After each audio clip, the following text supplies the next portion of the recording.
না না অসুবিধা নাই, অসুবিধা কি, এরাও তো আমাদের মুসলিম ভাই, আমাদের ইমামতি করে নামাজ পড়ায়। না, আকীদা বিশুদ্ধ না হওয়া পর্যন্ত এদের পিছিয়ে কিসের সালাত পড়বেন আপনি? আকীদা বিশুদ্ধ নাই, এদের পিছিয়ে আপনার কোনো কিছুই শুদ্ধ হবে না। আকীদা ও মানহাজ বিশুদ্ধ আছে কিনা দেখবেন। একটা আকীদা ও মানহাজের ভাই আপনার জন্য বড় নেয়ামত করে রাখবেন। আকীদা ও মানহাজ যাদের শুদ্ধ নেই তাদের সাথে আপনার বন্ধুত্ব হতে পারে না। এই জন্য সলফে সালেহীন সাবধান করতেন। কোন বেদাতি আসলে তিনি বলতেন যে তোমার সাথে আমার বসা হবে না। ইবনে সিরিন রাহমাতুল্লাহ আলাইহি, তার কাছে এক লোক এসে বলল, ইবনে সিরিন আমি একটু বলবো, তুমি বসলে আমি উঠে যাবো, তুমি বসলে আমি উঠে যাবো। কেন? কারণ বেদাতকে প্রমোট করা হবে, বেদাতকে প্রমোট করার সুযোগ সেখানে নাই। বুঝতে হবে নিজের মাত্রার উপরে, নিজের নীতির উপরে, নিজের আকীদা বিশ্বাসের উপরে নিজেকে অবশ্যই সাবধান থাকতে হবে, কমপ্লিট থাকতে হবে নিজেকে, যে আমি কোনোদিন এই ব্যাপারে কোনো ছাড় দেব না, এই ব্যাপারে আমার নীতি নৈতিকতা কখনো বিসর্জন দিব না। এরা ভুল করতে পারে, ভুলগুলি ওরা ছাড়তে পারবে, আমি ছাড়তে পারি না, আমি হকের উপর আছি।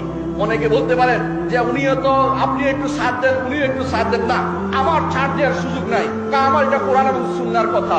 আমার এটা যদি ছাড় তুমি বুঝিয়ে দাও আমাকে যে আমার কোথায় ভুল হয়েছে, তুমি নিজের মুরব্বীদের কথা শোনার জন্য, নিজের ওস্তাদের কথা শোনার জন্য, তথাকথিত মাদ্রাসার নীতি ফলো করার জন্য তুমি সারা দুনিয়াতে বিভ্রান্তি ছড়িয়ে যাবে, আর আমাকে বললো ছাড় দিতে।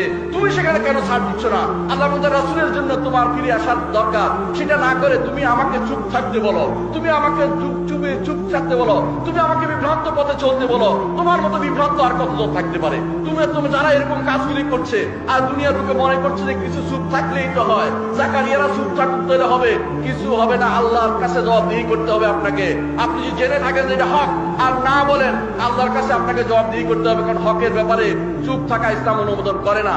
যারা এই পথভ্রষ্ট মানহাজের উপর চলে তাদের বিরুদ্ধে রদ করা, তাদের বিরুদ্ধে দাঁড়ানো শাসকের দায়িত্ব, আপনার আলেমের দায়িত্ব, দায়ীর দায়িত্ব, ইমামের দায়িত্ব, এবং প্রত্যেকটি ব্যক্তি মুসলিম মানহাজ সালাফি মানহাজের লোকের দায়িত্ব হচ্ছে তাদের বিরুদ্ধে কথা বলা, কোন রকমের চুপ থাকার সুযোগ নেই। আল্লাহ আমাদেরকে এই পথের মধ্যে রাখুন।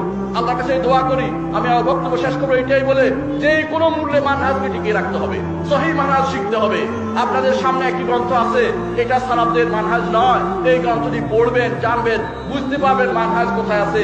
আমার আরেকটি গ্রন্থ আছে, ইবনে তাইমিয়া রাহমাতুল্লাহ আলাইহির একটি গ্রন্থ, সেই গ্রন্থের নাম হচ্ছে ফাতাওয়াল হামাবিয়াল কুবরা। এই গ্রন্থটি বের হয়েছে, এখানে আকীদা মানহাজের বিষয়গুলো উল্লেখ করা হয়েছে। আল্লাহর ওয়াস্তে কিছু পয়সা খরচ করে সেটা কিনে নেবেন,